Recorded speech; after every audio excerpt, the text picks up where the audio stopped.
Guys, welcome back to my channel. I am going to be doing a full face of makeup today, and I was thinking as I was doing my makeup one random day where I wasn't filming, I have quite a few products that I love and I use a lot on repeat. They're kind of behind the scenes products, meaning I don't talk about them enough on camera and filming. I might have mentioned them in like a favorites video in the past, or maybe used them in one video in the past. But then when you look at my description box in videos where I'm not doing makeup, I'm either talking about my favorites, or I'm doing a skincare video or a perfume video or something like that. And I always list and link what I have on my face. And when I pull those down, I really see a lot of repeat products that I just don't give enough love to on camera. So that's kind of what this video is. I just kind of picked out some products that I use a lot on repeat, and I don't talk about them as much as I use them. So let's just go ahead and jump in. I have already put my corrector on because I do talk about that every time I do makeup. It doesn't change that much. Once I open a corrector, I tend to stick with that corrector until I'm done, and then I might change to another one of my favorites. But right now I'm on the Clinique Airbrush Concealer, which I use all the time. So I went ahead and put that on. And sticking with Clinique, I am using the Beyond Perfecting Foundation and Concealer. I do think that I used this in my full face of Clinique video, but that was like a year ago. And I don't know that I've talked about it on camera since, but I really, really like this. Let's pull my hair back. It is one of those foundations that really doesn't matter what like SPF I wear with it or what powder I put on top of it. It tends to work every time. It's long lasting, doesn't accentuate anything I don't want accentuated. All of the hallmarks of a good foundation, at least for me. And I am in the shade number CN52 Neutral. This does have a doe foot applicator. Some people do not like to put doe foot applicators on foundations or with foundations directly on their skin. I don't have an issue with it. If I had an active open breakout, I probably wouldn't put it directly on that. But other than that, I do put it directly on the skin. If you don't want to, you can easily put it on your hand and then go from there. But I typically do about 3 stripes on each side, and then I'll bring the remainder down on my neck. And then I'll take just 1, 2, 3 little dots on my forehead. And that's kind of the happy spot for me as far as how much product to use. So I don't measure it necessarily in pumps since it doesn't come in a pump, but I measure it in stripes and dots. So 3 stripes per side of the face and 3 dots on the forehead. And that gets my entire face and neck without feeling like I'm using too much product. And I'll tell you when I typically get these is when I tend to hit Diamond at Ulta, which I haven't hit it yet this year, but usually I will hit that status. And when you do hit that status, you get to choose like a free product. And typically it's a Clinique foundation of your choice. And I usually always get this one. And the regular Beyond Perfecting, I think I got 1 year, and I like that one too. But this one's my favorite. Just an easy, medium coverage, pretty foundation. Now, as far as concealers, y'all know I really have minimized my concealer collection as far as the ones I actually use. I really need to utilize some of the ones that are in my drawer that I haven't touched in a while before they expire. But I really just tend to rotate through 2 to 3 concealers.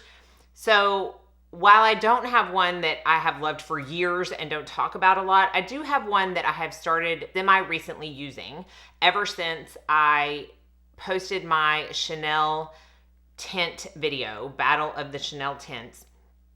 And it's this Chanel Le Beige Water Fresh Complexion Touch. Okay, so it's the one that has a little bit more coverage than the Water Fresh tint. I had said in that video that I'd seen a couple of people say that they use this as their concealer as well as their all over tint, especially when they're wanting like a super no makeup look and they don't want to pull out a ton of products. And ever since then, I have tried it as a concealer and I actually really like it. So while this isn't one that I, again, have loved for years, it is one that I like and that I haven't really talked about on camera. So this is the shade B30. And again, if you haven't seen that video, I'll put it up in a card. But this is basically like a skincare tint. It has the little beads that are mixed in with skincare ingredients, very reminiscent to the Jane Iredale Hydra Pure skin tint, which has been a favorite of mine for years and years and years, even when it was liquid minerals.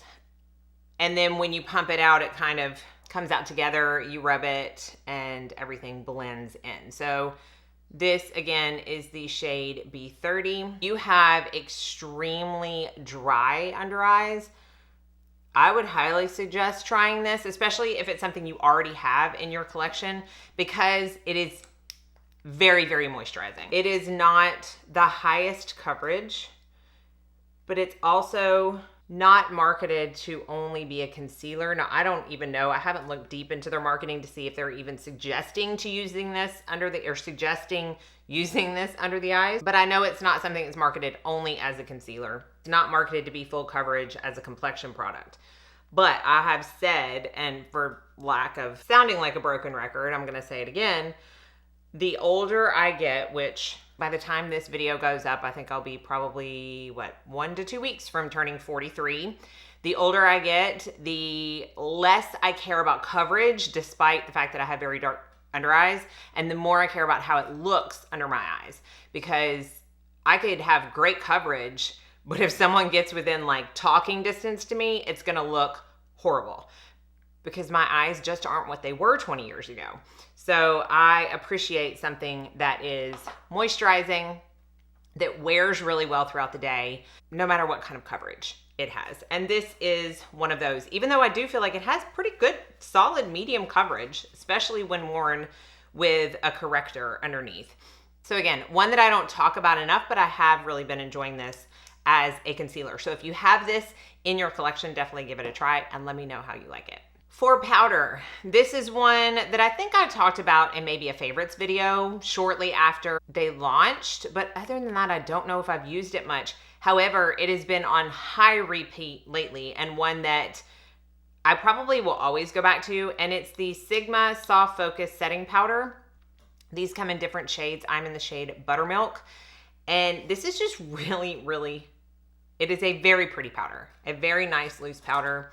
Sigma is going to come up a few times in this video because I don't think that their makeup is given enough credit for the formulas that they produce, and the powder is no exception. So I'm going to use this actually on a Sigma brush. This is the F44 Powder Sculpt Brush, and I'm just going to tap that into the skin. So this is not the most mattifying powder that I have in my collection by any means, but to me, it gives me just the right amount, I'm gonna say matteness or no shine to the skin. It doesn't take it away completely. You can still see some of that shine. So it doesn't make my face look flat, but it also keeps me from looking too shiny and a little too oily, which I am kind of envious of the girls that can pull that look off when I see it, especially like on Instagram and stuff, when they're like, I don't use powder. I love the, true glass skin effect. And I do too. Trust me, I love it, but it just doesn't suit me right now and really hasn't ever, to be super dewy. It's just not something that I feel like looks right on me. But to the ones that it does look right on, more power to you. I wish it did, but because it doesn't, I always set my foundation and I tend to look for powders that give this effect. Leaves a little bit of the shine, a little bit of radiance, doesn't make me look flat matte, but takes down the super luminous effect that foundations can sometimes leave on my skin, especially with all the skincare that I use. I come into putting on makeup with a pretty dewy face as it is. Another Sigma product that I have been using truly, I think probably 95% of the time. I think a couple of days I may have pulled out my Gucci bronzer, but other than that, in the past month, this has been it. And it's the matte bronzer. And this is in the shade medium. Again, they have different shades. Medium is my favorite. I'm gonna use my Refer 22 bronzer brush. And again, I've just really been liking a matte bronzer lately. My forehead gets really shiny, and I feel like if I put anything with too much of a sheen on it, again, it just puts me in that kind of territory of, no, Mandy, it's not flattering on you. So I have been really reaching for matte bronzers, and this one just, it never doesn't work. It always looks good. It doesn't look too matte and cakey on the skin. I think some people shy away from matte products because they think it's going to make them look way too powdery. And that's not the case. I mean, look, I still have some sheen on my face. And so far, you know, all the powder products that I've used have been more matte. And again, that's just why I have been reaching for this. And it's a very, very, very, very good eyeshadow. So when you are pressed for time or traveling, don't want to take a ton of products, it's a great shadow. Blush. Talk about MAC blushes. MAC blushes are such an original favorite of mine. They were the first blushes that I had in my kit when I first started makeup artistry 10 years ago. They never, ever, ever let me down. And then they came out with the Glow Play blushes, which were talked about a lot when they first launched. And I just am not someone who typically jumps on every single launch that happens. So I waited quite a while, probably over a year, before I got one of these. And this is in the shade Grand, which is just a very pretty peachy shade. Now, I do think that this is described as pink, petal pink. This is not petal pink to my eye. This is a peach, which is why I got it. And it's why I like it, because I do tend to, while I love and appreciate a pink blush, I really tend to gravitate towards the peaches. This is kind of like a putty blush. It kind of feels like putty. Like if you grew up with Silly Putty and you like would open the container and press down, like they came in those eggs, and you would open the egg and press down on it. That's kind of what this reminds me of, but it finishes off to like a powder. So it's not to where it doesn't work on top of powders like some cream blushes would. It's a very different texture, but very, very, very pretty. And I've used this as eyeshadow too, and it's great. Y'all let me know if you want a completely separate video of my favorite blushes to use as eyeshadow, because I know I talk about that all the time, but I do have favorites because some don't work as well and some work really well. So if y'all want a video on that, let me know and I'll definitely film that. But this is one of them that works very well as an eyeshadow. And the color is exactly what I look for. But see how it just gives like just a really pretty luminosity, which is another reason I like to mattify my face a little bit before I start adding other products on, because I would just look like somebody just poured water all over my face. I'm using a cream highlight, so this is not something I don't talk about, but I'm using it nonetheless because I do every time I wear makeup, and it's the Hourglass Radiant Light Powder. It's just to buff everything in and out before I go in with a cream highlight. Y'all, these little, do you see this? I have never in my life had a curly hair on my head until my grays started coming in, and they are coming in full force curly. Highlight. This brand is certainly one that I talk about a lot. And I have for years and years and years, and I feel like for a very long time I was one of the few people that talked about them. And now they're just kind of blowing up. I think they're sending out way more PR packages and more people are starting to talk about them, which is great because they were underappreciated for a very long time. Jane Iredale, one of my favorites. And this is the Glow Time Highlighter Stick. And this is just to remind everybody that I do still really love the highlighter and blush sticks from Jane Iredale, despite the fact that I don't talk about them as much on camera. But this is in the shade Eclipse, which looks like a super gold shade, and it is, but it still works. And I'm really only just gonna put just a little bit up on the upper part, and I really like to kind of attach it with almost my eye right here, because that blush does lend itself to being very luminous on the cheek, so I don't want to go overboard. But again, it's just to remind everybody how much I do still use and love these products. All right, let's move on to eyes. And this is where, to me, Sigma really shines. And I know I've talked about this in more than one video. I just can't stop. In fact, the eyeshadows made it into my favorites of 2022 because truly they are one of my favorite formulas of eyeshadows, period. They're very easy to work with. They're very pigmented. They last all day. If you're someone who feels like your eyes eat up color and that halfway through the day you see no pigment left on your eyelids from all the work you put into your eyeshadow look that day, I highly recommend looking into Sigma shadows because on me, they're probably the longest lasting formula that I have in my entire collection. And I wanted to do an all matte look today, so I pulled out the Sigma and Angela Bright palette. This is a collab that was done. This is still available, and it is a 14 shade palette with lots of variety. And some of these colors I probably won't use, like Hollywood. This is like a kind of a mustardy green color. 2015 maybe won't use as much. But then like this PDX, this really deep like teal blue would be so pretty as an eyeliner. I haven't used that yet, but I need to.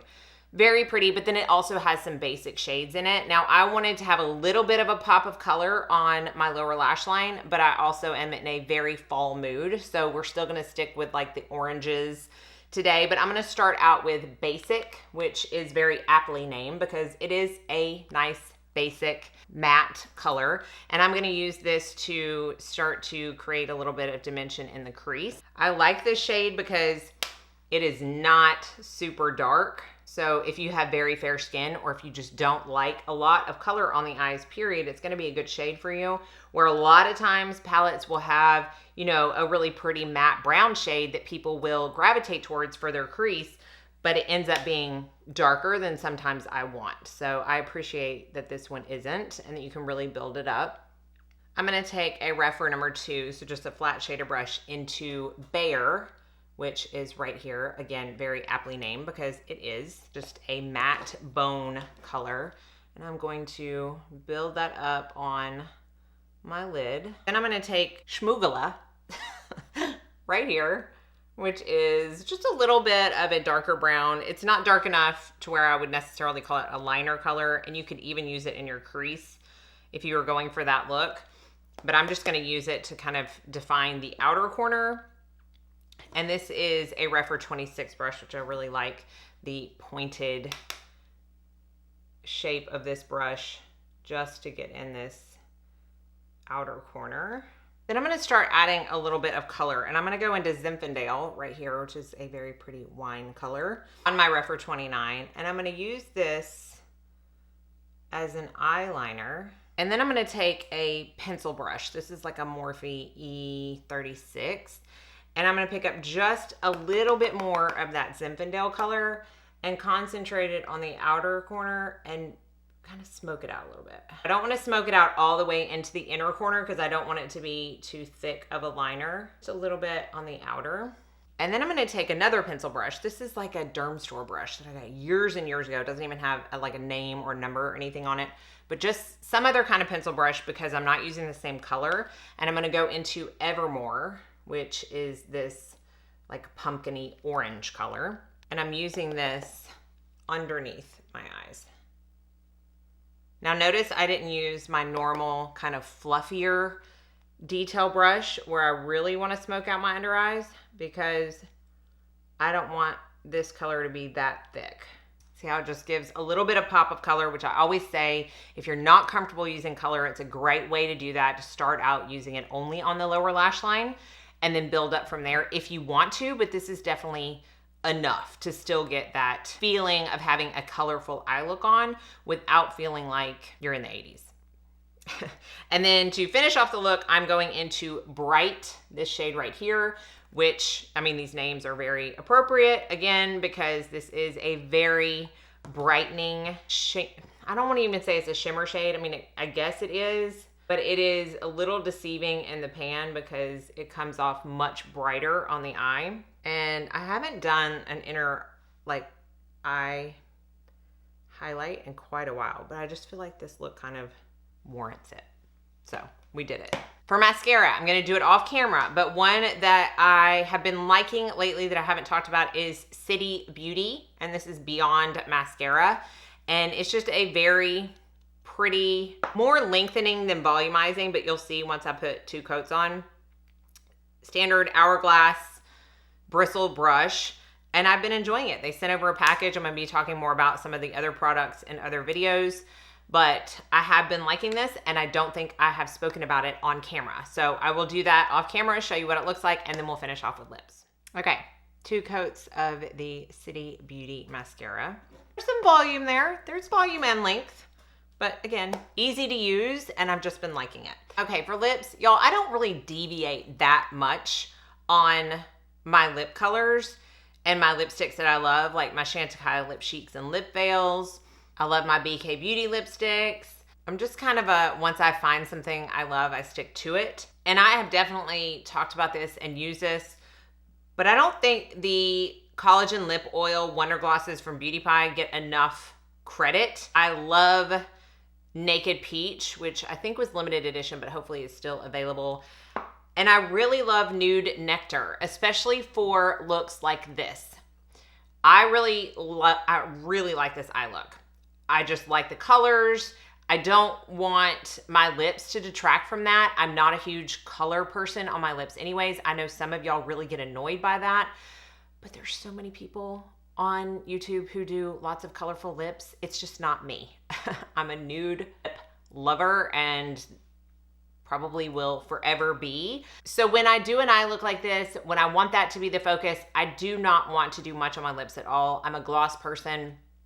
So I will reach for just a gloss with a hint of color. And I really like this shade in particular because it is more of a neutral nude. It doesn't have a ton of pink. It doesn't have a ton of peach. So no matter what I am using color-wise on my cheeks and my eyes, it's gonna look good. And again, it's just a nude gloss. Doesn't have a ton of color payoff, but there's some. But the star of the show is the formula. So smoothing.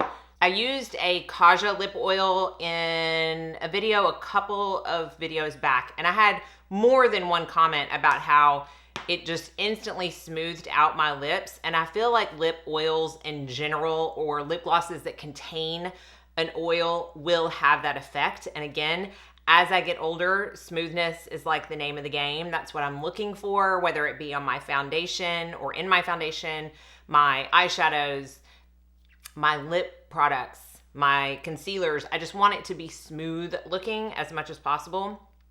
And these lip oils deliver that. So wanted to talk about that because I do use them all the time. I just don't give them enough love. So hopefully you enjoyed this video, and I will have everything listed and linked per usual down in the description box below. Let me know something that has been just an old-time favorite of yours that doesn't get enough love on YouTube. Maybe I will find something I want to try out. Thank y'all so much for watching. Be sure and like and subscribe before you leave so you don't miss out on any future videos. And I hope you all go out and have a very blessed day.